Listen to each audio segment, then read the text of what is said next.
Des pavillons très haut de gamme d'un côté, des bars HLM de l'autre. Croix et Roubaix sont deux villes mitoyennes.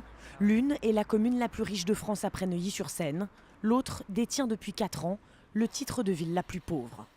À Croix, le taux d'imposition est 4 fois supérieur à la moyenne nationale.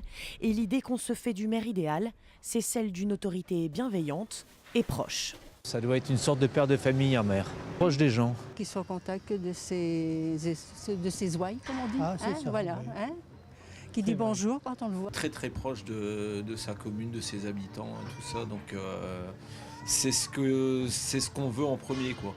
À Croix, le taux de votants atteint 70%, largement plus que la moyenne nationale. À Roubaix, 70%, c'est au contraire le chiffre de l'abstention. Et pourtant, la demande est la même. Le maire idéal, c'est celui qui vient voir ses administrés. J'ai jamais vu un jour un maire venir ici discuter, de savoir ce qui se passe, n'importe quoi. Ils viennent uniquement, ils nous mettent de prospectus.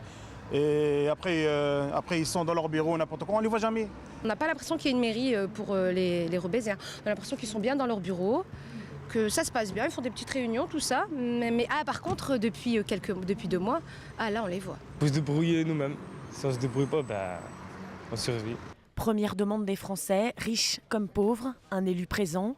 Juste après vient le chômage. Les électeurs pensent à 45% qu'il n'y a que leur maire qui puisse régler le problème de l'emploi.